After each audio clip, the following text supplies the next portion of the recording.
Halo, selamat pagi semuanya. Pagi. Semoga tetap sehat dan semangat selalu. Kami dari Emproy Production akan melakukan vlogging ke Taman Hutan Haji Juanda. Saya Alpiansah di sini. Saya Wilmar. Dan bagaimana persiapan kelompok kami sebelum vlogging ke Tahura? Stay tune. Dan ini merupakan titik kumpul pertama kita di rumah Said, tepatnya di Jalan Babakan Dese, Kiara Condong. Tempat di mana kita melakukan berbagai persiapan dan menyiapkan perlengkapan. Penasaran siapa aja kelompok kita? Tentunya ada Arya Tamadaka sebagai editor dan kameramen. Halo sayang, iya aku ini lagi sibuk. Ada Verja sebagai Aku kameramen, guys. kameramen juga, dan ketua kita Sayang. Dimas Halo, aku ketuanya. Assalamualaikum warahmatullahi wabarakatuh. sedang melakukan berbagai checklist persiapan. Itu aku. Dan Said Adiatma Kocak. Emproy Production terdiri dari 6 orang dan kita semua komplit ya. Nah, Sudah siap untuk melakukan perjalanan ke Tahura. kita siap menjelajahi Tahura. Kita siap ketemu saudara Will. Saudara Dimas. Saudara Dimas. Penasaran kan saudara Dimas siapa? Penasaran kan ada apa aja di Tahura dan bagaimana perjalanan kita ke sana? Stay tune, tetap ikuti terus Emproy Production. Coba kita slogan. Oke, sesaat lagi kita akan berangkat ke Tahura. Tapi sebelum berangkat tentunya kita akan memanjatkan doa terlebih dahulu. Semoga diberikan kelancaran dan keselamatan di perjalanan. Benar. Doa dimulai.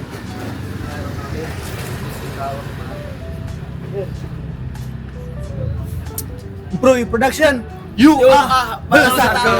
Salah, bodoh.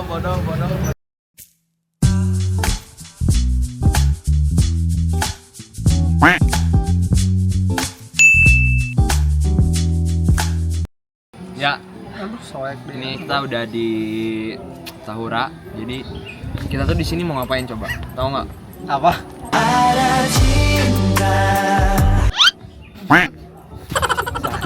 Jadi kita di sini mau nelusurin Tahura. Mau nelusurin ada apa aja sih di Tahura yang pastinya bakal seru banget dan menarik banget. Dan ternyata di sini juga rame ya. Kirain tuh kalau misalkan weekday bakal sepi, ternyata ya lumayan rame juga. Jadi bakal seru. Kita juga mungkin bakal nanya-nanya orang random seputaran Tahura dan ya langsung aja kita langsung ketemu saudaranya Wilmer. Kita sudah masuk ke wilayah Tahura. Begitu sejuk dan asri sekali. Destinasi pertama kita adalah ke Monumen Haji Juanda terlebih dahulu. Ayo kita ikuti.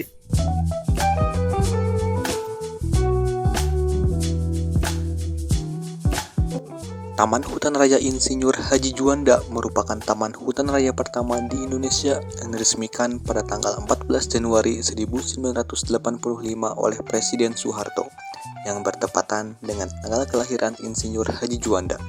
Awalnya dikenal sebagai kawasan hutan lindung Gunung Pulau Sari dan Taman Wisata Alam Curug Dago.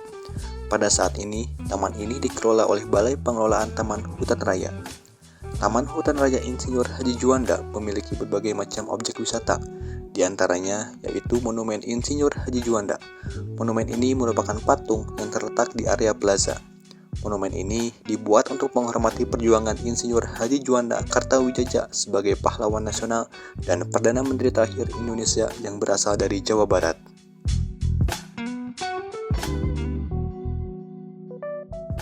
Sekarang kita udah di lokasi kedua, namanya tuh anggrek terkecil di dunia, tapi ya kocaknya sini. oh kocak. Sini kira. Nggak ada angreknya tuh di sana. Di pohon. Nah, jadi nanti si Wilmer yang naik dulu. Dan fun fact ya, anggrek terkecil di dunia hanya tumbuh di Taman Hutan Raya Haji Juanda. Jadi tunggu apa lagi? Ayo kita ke Tahura Promosi melihat 17.000 anggrek 17.000. terkecil di dunia. Taman terkeren, taman terhebat. Izin.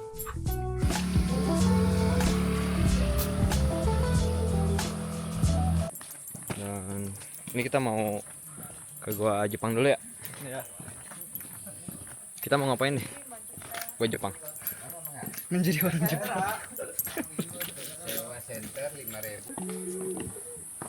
Awal tahun 1900-an atau akhir 1800, kelengkapan sebuah kota tentunya adalah penerangan, yang mana kota Bandung atau Bandung Raya memiliki 4 PLTA, 3 di selatan, diantaranya ada PLTA Plengan, PLTA Cikalong, dan PLTA Lamajang. Sementara di bagian utara ada PLTA Dago yang dulunya difungsikan, akan tetapi karena faktor alam yang tidak mendukung dan terjadinya bencana longsor kala itu membuat PLTA Dago dialihkan ke PLTA Bangkok. Nama PLTA Bangkok diambil dari kampung yang ada di situ, namanya Kampung Bangkok. Kita akan menuju ke Goa Jepang yang sekitar 200 meter dari sana. Gua pertama. Oh iya, ini gua Jepang, Cuk. Ini gua Jepang ini. Iya. Iya. Kita mau masuk ke sini enggak? Oke guys, jadi kita udah nyampe di Goa Jepang dan kalian bisa lihat ya, tuh gelap banget. Dan di sini dingin juga ya ternyata. Tapi nggak apa-apa, kita masih walaupun kita pakai light bomb, karena niat kita di sini buat olahraga juga kan. Tuh, jangan nempel-nempel bang. Jadi lanjut aja lah. Nah guys, bisa dilihat ya.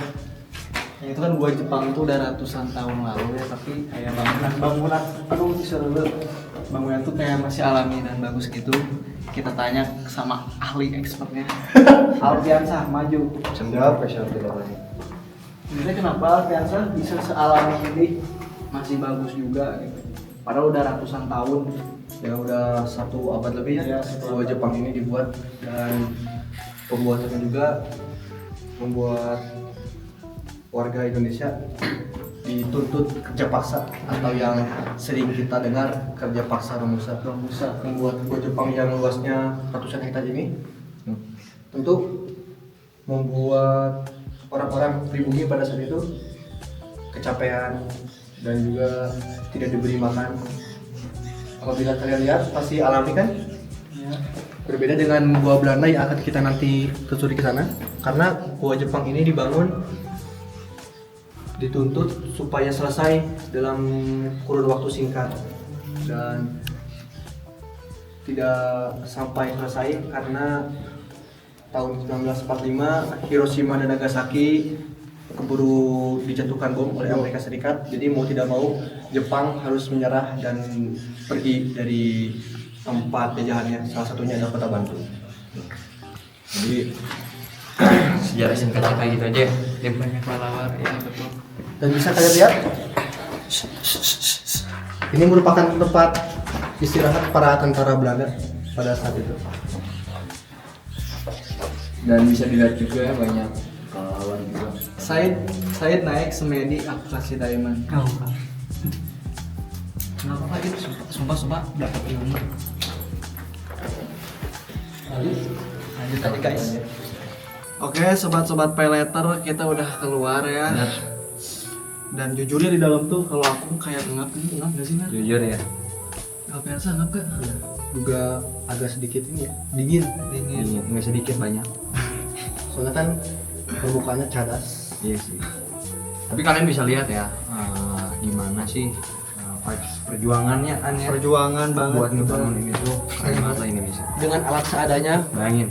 orang-orang kita dulu membangun gua seluas ini dengan paksa oleh tentara Jepang.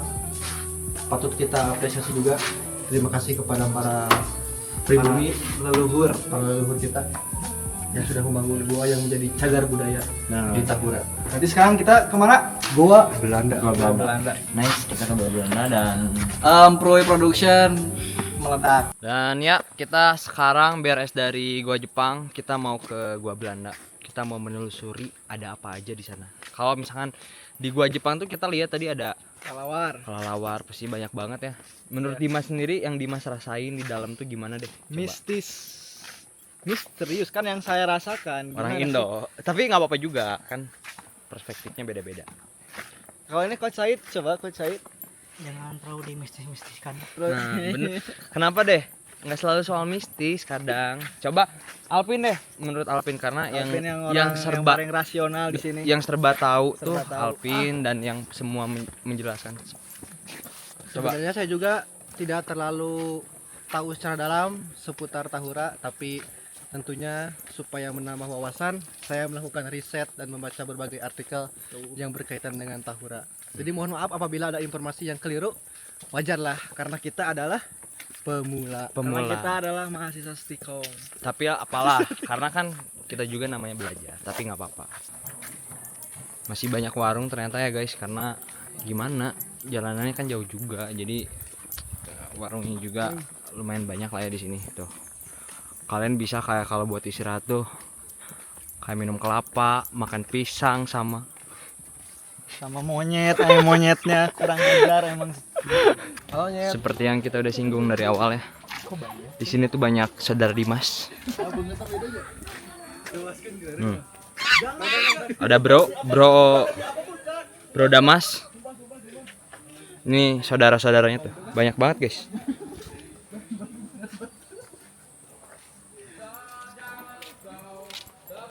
Itu guys. Tapi mereka baik kok, nggak ngejar. Nggak tahu ya. Semoga enggak ya, karena kalau ngejar nggak ada repot nih. Apalagi kalau diambil nih kamera. Aduh, ampun. Dan tepat di belakang kita berdua sudah ada gua Belanda Benar. yang dibangun sejak tahun 1918 ya, berdasarkan literatur yang kami baca. Udah lama banget berarti ya? Ya, tanpa berlama-lama lagi, Enggak, menurut Alpin, kenapa deh kita harus ke Gua Belanda? selain untuk berwisata, Benar. tentunya kita juga harus mengetahui sejarah Benar banget. mengenai dibangunnya gua Belanda ini. Karena pastinya banyak banget ya sejarahnya di dalam. Ya, selain digunakan sebagai PLTA pada awalnya, gua Belanda ini difungsikan sebagai radio telekomunikasi pada saat kolonial Belanda. monyet kali saja, sumpah. Ayo, monyet kita ikuti. rabies, Cok. Oke sobat-sobat peleter, kita udah masuk di gua Belanda ya. Dan seperti yang kalian lihat, sama aja kayak gua Jepang, hawanya tuh dingin, gelap, Agak serem juga ya. Semua gue serem kan. dan itu banyak kayak lampu-lampu, terus ada rel-rel kereta juga. Coba kita tanya ke ahlinya ya, ahli biologi, Astronomi dan biologi. biologi buat anak. Geologi kali. Iya, lanjut Geologi. gimana? Ya jadi ini awalnya difungsikan sebagai penerangan karena kan dulu diresmikan tahun 1985 bertepatan dengan lahirnya Insinyur Haji Juanda. Kenapa tidak dipasang lampu lagi? Karena di atas ada saluran air ngerembes. Jadi sering koslet. Jadi mau tidak mau harus dicopot lampunya supaya tidak terjadi hal-hal yang tidak diinginkan. Nah ini kalau di bawah kita dulunya ini adalah saluran air dari air terjun yang ada sebelah sana. Sebelum difungsikan sebagai kepentingan militer, gua ini juga dimanfaatkan sebagai sarana untuk PLTA, kepentingan penerangan PLTA. Dan kita akan melihat lebih jauh mengenai ruangan-ruangan yang ada di Gua Belanda. Ayo ikuti kita terus. Oke sobat-sobat peleter, sekarang kita mau nge-unboxing Gua Belanda ya. Di sini ada apa? Biasa ini tempatnya. Bisa dijelasin sedikit nih. Ya sama seperti yang di Gua Jepang tadi ya. Ada ventilasi udara dan juga sekaligus tempat pengintaian dan pengawasan untuk kepentingan militer kolonial. Jika dilihat dari tekstur atau struktur, Gua Belanda lebih rapih dibandingkan Gua Jepang karena padahal dulu kan gak ada semen ya. Iya. Tapi masih pada utuh ya, Pin? Kenapa ya? Padahal ini tuh udah kayak lembab, tapi masih kuat banget. Coba. Tidak bisa dipungkiri ya karena Belanda terkenal dengan arsitektur dan rel kereta apinya. Jadi kita juga cukup terpukau dengan arsitektur zaman Belanda ini. Begitu kuat, sudah 1 abad lebih pada 1 abad lebih. Dan buat teman-teman, ini Gua Belanda terdiri dari beberapa lorong. Salah satunya adalah lorong untuk istirahat para tentara. Ayo.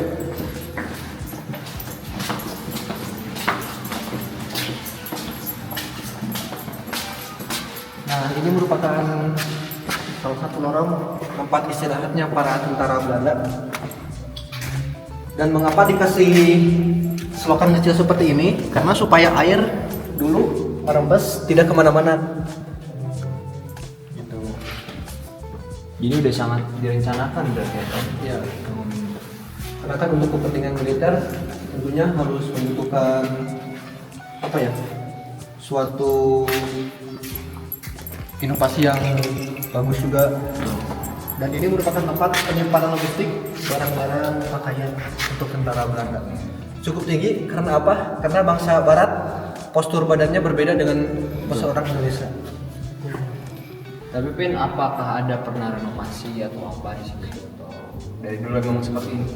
Tahun 65 ini direnovasi oleh Tentara Nasional Indonesia. Lalu tahun 85 diresmikan oleh Presiden Soeharto. Karena kan selain sesudah Belanda pergi dan Jepang pergi juga, ini difungsikan sebagai tempat penyimpanan museum tentara Indonesia. Tapi sekarang sudah dipindahkan ke Bojongkoneng, teman. Jadi mending gua Jepang atau gua Belanda, Pin? Konteksnya apa dulu? Dari struktur bangunannya. Kalau dari struktur bangunan jelas lebih menarik gua Belanda. Kalau dari sejarah belum tahu kan? Ya, sejarah. Sejarah memang tidak bisa dilebih-lebihkan, tidak bisa dikurangkan. Kita harus mempelajari sejarah tersebut. Kita akan masuk ke ruang penyiksaan. Sisain mau disiksa. Jangan kemana-mana, ikuti kita terus. Yuk lesatkan. Kita sudah ada di ruang penyiksaan. Itu berarti yang disiksa itu apa? Tahanan Indo lah. Berdasarkan literatur yang saya baca, jadi ruangan ini dikhususkan sebagai ruang penyiksaan untuk para pribumi yang mengerjakan gua Belanda ini. Apabila ada yang membangkang ataupun tidak patuh aturan, disiksa di sini. Dan juga tentara-tentara Indonesia yang menjadi pengintai atau penyusup ketahuan oleh tentara kolonial disiksa di sini. Dan kalau dirasakan agak mencekam ya. Betul. Dan mungkin kalau di sisinya tuh misalnya sampai meninggal lah atau sampai kayak ya ini aja gitu, efek jerah dia atau gimana?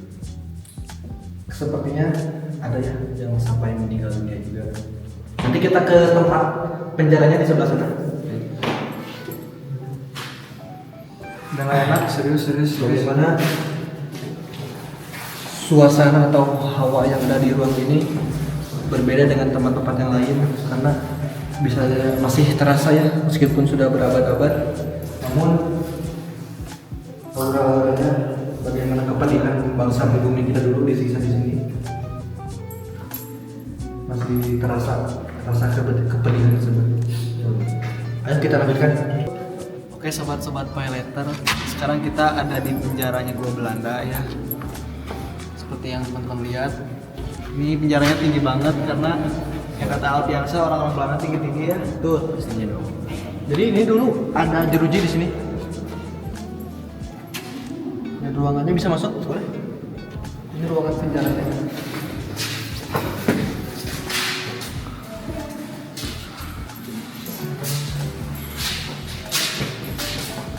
Kalau di tempatnya tadi ruang penyiksaan, kemudian para tahanan juga digeser ke sini dengan cara yang tragis ataupun apa ya? Ini keras karena digusur secara paksa oleh orang-orang Belanda. Dan ini merupakan ventilasinya. Ini bekas tudukan pintu. Sudah bertahan 1 abad lebih, tapi besi ini Iya sih. masih kokoh ya, Wilmer. Lagi-lagi kita lihat kayak gini ya, apa namanya, walaupun udah lama gitu ya, bangunan zaman dulu sekuat ini.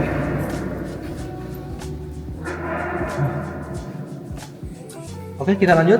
Setelah tadi kita sudah menjelajahi ya dari tempat ventilasi, kemudian tempat peristirahatan para tentara, ruang penyiksaan dan penjara para tahanan. Kita sudah berada di ruang yang mungkin dulunya digunakan sebagai kepentingan radio telekomunikasi, teman-teman. Dan fun fact bahwa radio Malabar yang ada di Puntang memiliki kaitan dengan radio telekomunikasi yang ada di Gua Belanda ini. Gitu. Karena kan dulu radio Malabar yang ada di Puntang itu kondisi geografisnya terlalu terlihat oleh para tentara musuh. Walaupun banyak versi ya, antara tragedi Bandung Lautan Api atau karena oleh tentara Jepang radio Malabar dihancurkan, jadi dipindahkan ke radio Gua Belanda. Dan ini kayaknya bekas tuas, tapi sudah tidak bisa berfungsi lagi. Dan kalau kalian teman-teman lihat, ini ada besi menempel, merupakan untuk kabel radio. Ini besi asli dari zaman kolonial Belanda. Berbeda dengan besi yang menancap di lorong tengah. Hal itu dari bekas renovasi tentara Indonesia. Nah, kalian bisa lihat masih kokoh, masih kuat. Nah, ini merupakan bekas pahatan asli oleh para pribumi yang mengerjakan gua Belanda ini. Bisa dibayangkan ya gua sebesar ini. Masih terlihat teman-teman ya bekasnya tuh.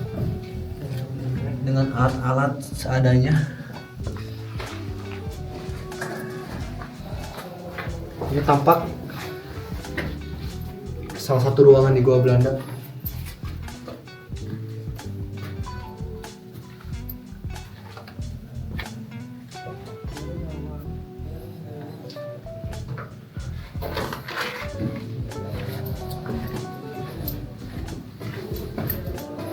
Belum jadi nih, Pin. Hah? Belum jadi. Kalau ini kan batu bata dibangun oleh tentara Indonesia karena buat menutupi salah satu ruangan di Gua Belanda yang belum jadi. Dan kenapa ini dibolongin atau dibongkar? Karena warga khawatir apabila ada peninggalan kepentingan militer seperti senjata-senjata yang tertinggal di sini. Jadi oleh para warga dibongkar, semuanya diambil bekas kepentingan militernya. Dan kita lihat masih tersisa lubang kurang lebih 1 meteran.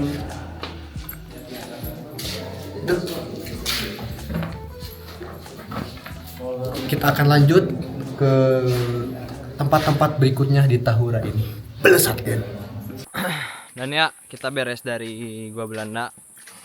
Bisa kalian lihat ya teman-teman, gimana dalamnya, gimana suasananya, lumayan mencengkam, agak serem juga pastinya karena gua. Menurut Dimas gimana tadi Gua Belanda? Menurut aku kalau gua Belanda sama aja kayak gua Jepang, tapi lebih gua Belanda. Lebih ngegoa guys, Iya. lebih ngegoa. Jadi sekarang kita mau kemana? Sekarang kita mau perjalanan ke Kandang Rusa, Mau ke Kandang Rusa, Penangkaran. Penangkaran. Ya perjalanannya masih lumayan ya, tapi nggak apa-apa karena kita sambil olahraga juga, jadi nggak akan kerasa, apalagi kita sambil ngobrol juga kan di sininya.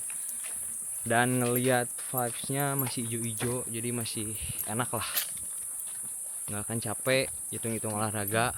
Karena terakhir olahraga kapan ya? Ya itulah. Setelah kita berjalan berapa kilometer? 1,5. 70. Walaupun dekat tapi cukup melelahkan.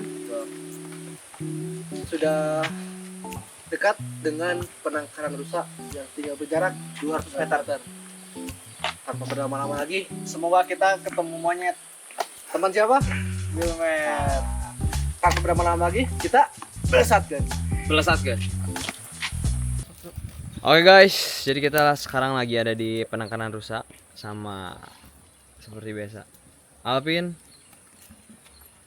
Dan Dimas.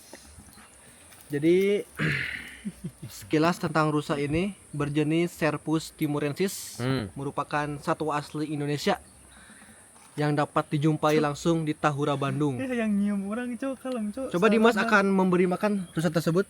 Nah ya, sebelum aku ngasih makan, aku ada pertanyaan buat rusa nih. Satu tambah satu sama dengan Stres. 2. Hebat, anjing, hebat. Nice. Ini merupakan rusa jenis kelamin perempuan. Sementara kalau yang laki-lakinya yang ada tandukan. Ini ada tandukin. Gitu guys. Jadi Kita coba langsung ke sana. Nih ya, saya akan Jadi di sini tuh kita bisa ngasih makan rusa, tapi sebenarnya harusnya bayar sih guys, karena buat ini apa namanya, buat bayar makanannya sih. Tapi kayaknya dikasih makan rumput juga nggak apa-apa sih. Oke, jadi kita bisa masuk ya teman-teman, bisa masuk ke area penangkarannya. Cuman ya itu nggak bebas guys, ada apanya, pembatasnya pastinya, biar tidak kemana-mana rusanya. Kita lihat. Tadi di sini ada beberapa ekor anak rusa. Cuma mungkin sedang berteduh ya karena cuaca cukup terik. Kita akan coba masuk turun.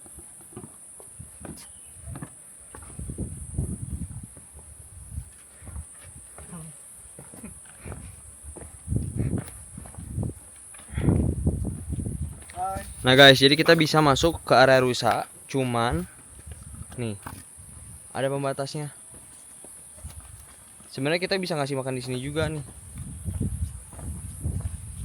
Cuman setelah ditanya ke pihak penjaga warung, wortelnya habis. Wortelnya habis, jadi sayang Jadi kita nggak banget. sempat. Padahal kita kalau misalkan wortelnya masih banyak aja kita beli semua guys. Kita Bohong. borong. Karena jumlah rusa di sini tuh cukup banyak, Betul. baik betina maupun jantan. Dan kelihatannya kayak sehat-sehat ya. Ya. Kayak sangat terjaga lah. Teman-teman, eksplorasi Taman Hutan Raya Haji Juanda hari ini telah selesai. Terima kasih yang sudah membersamai kami dari awal perjalanan sampai sekarang beres. Selain menikmati suasana alam yang asri dan melihat flora dan fauna, tentu kita mendapatkan edukasi sejarah mengenai Taman Hutan Raya ini ya, Bu Dimas. Ya, seperti sejarah gua Belanda, gua Jepang dan lain-lain. Ada banyak pesan yang dapat kita ambil ya dari eksplorasi hari ini.